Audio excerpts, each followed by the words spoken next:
और हमारे बीच में हमारे माननीय मुख्यमंत्री मनोहर लाल जी पहुंच चुके। एक बार जोरदार तालियों से स्वागत करेंगे।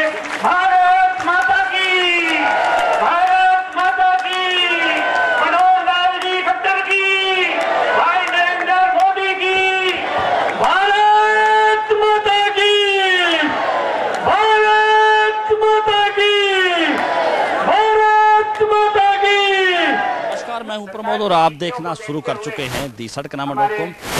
मैं मौजूद हूं रोहतक लोकसभा क्षेत्र के हल्का झज्जर के मातन हिल में और आज यहां मुख्यमंत्री मनोहर लाल की विजय संकल्प रैली है वो होने जा रही है। और जैसा कि आप सब लोगों को पता है कि 12 मई को हरियाणा में लोकसभा चुनाव होने हैं। उस चुनाव को लेकर के खास करके रोहतक लोकसभा क्षेत्र जो कि हॉट सीट मानी जा रही है, उसमें आज मुख्यमंत्री मनोहर लाल है अपने चुनाव प्रचार की शुरुआत कर रहे हैं। और आज ये आपको दिखा रहे हैं मातन हिल रैली की तस्वीरें, जहां काफी संख्या में जो लोग हैं वो पहुंचे हैं। और हम इस समय रैली के बिल्कुल पीछे के स्थान पर मौजूद हैं और मंच की तस्वीरें भी मैं आपको दिखाऊंगा, क्योंकि मुख्यमंत्री मनोहर लाल के अलावा ये कहेंगे कि कैबिनेट मंत्री कैप्टन अभिमन्यु, ओम प्रकाश धनखड़ के अलावा जो मनीष ग्रोवर हैं वो भी यहाँ मौजूद हैं, विक्रम ठेकेदार हैं, विधायक हैं, वो भी यहाँ मौजूद हैं।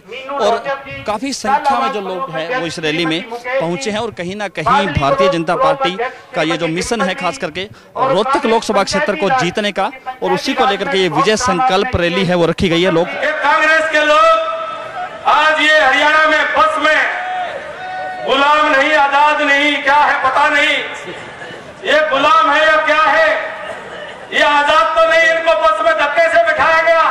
ये ताखड़ी में मेंढक तोले जा रहे हैं, कोई उतर जाता है रेवाड़ी में, कोई महेंद्रगढ़ उतर जाता है, कैथल पहुंचते पहुंचते बस खाली हो गई, गाड़ियों में अलग अलग चल रहे हैं। एक कथेन के बस का कुछ नहीं, एक तो ये ताखड़ी में मेंढक तोले जा रहे हैं, दूसरा कुणबा आपस में कोई चश्मा तोड़ रहा है, कोई चप्पल मार रहा है। आज कोई मुकाबले में नहीं। मोदी भी ठाडा और रोहतक भी ठाडा है कि नहीं? अगर रोहतक ठाडा और मोदी ठाडा तो मेल जबरदस्त होना चाहिए। ये जो कभी किसी तरह से ठाडा ही नेतृत्व को हम पसंद करते हैं, जरा सोचो अगले 5 साल राहुल गांधी को मिल जाए तो ये देश कैसा होगा?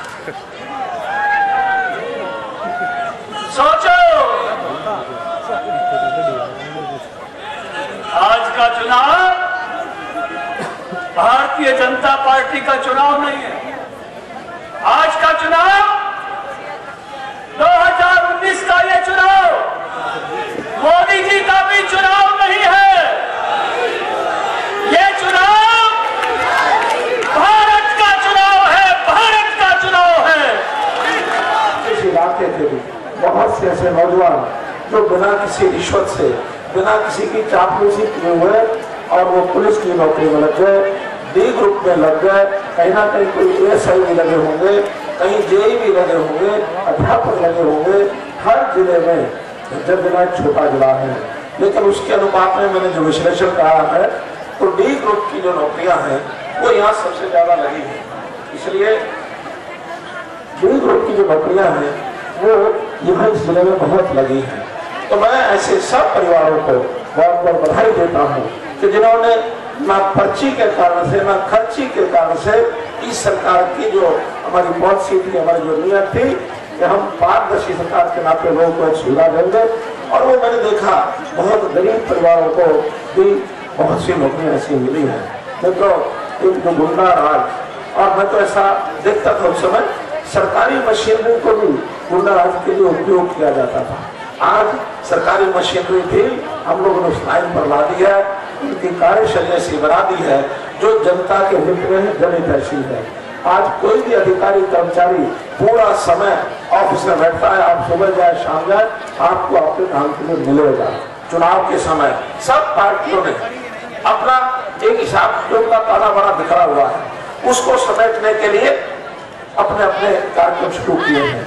इंडियन नेशनल लोकदल तो उस ताने बाने को एकजुट रख ही नहीं पाई, और उनका तो ऐसा दो फाड़ मामला हुआ कि पार्टी का एक भाग चप्पल लेके आ गया, एक भाग उसका चश्मा टूट गया।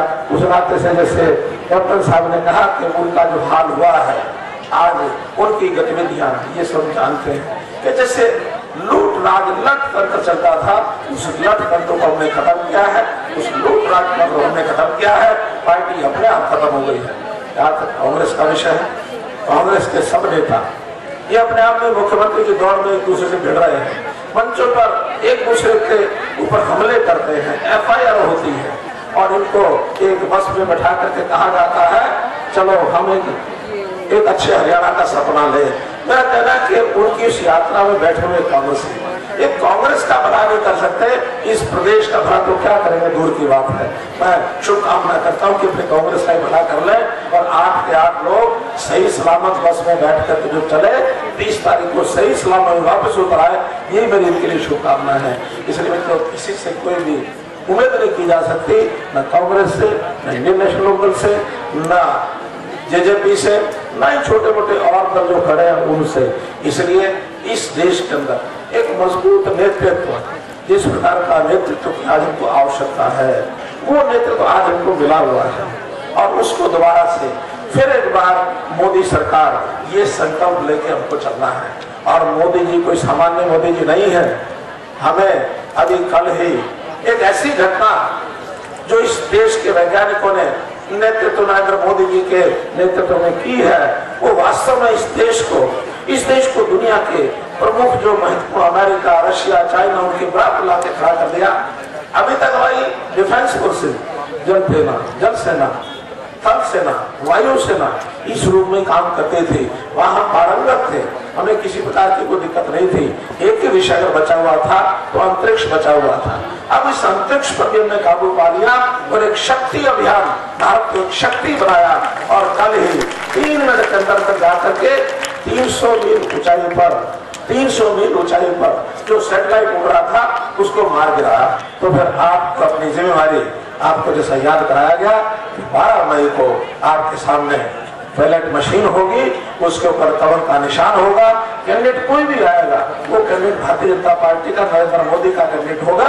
हमने कमल के निशान पर दबा करके भारी मतों से लोकसभा का इस बार कैंडिडेट हर एक विधानसभा में जिताना है, चाहे वो कोसली है, चाहे देवी है, चाहे झज्जर है, चाहे बहादुरगढ़ है, चाहे झज्जर है, कोई भी विधानसभा के लोग हैं, सब अपने अपने बूथ पर, विधानसभा का विषय नहीं है, अपने अपने बूथ पर और मोदी जी के कैंडिडेट को जिताना, यही मेरा निवेदन। बहुत बहुत धन्यवाद, बहुत बहुत धन्यवाद। हमारे साथ आप लगातार बने रहिए, हमारे YouTube चैनल को सब्सक्राइब कीजिए और अगर ये वीडियो आप Facebook या ट्विटर पे देख रहे हैं तो हमारे पेज को फॉलो करना ना भूलें। बहुत बहुत शुक्रिया।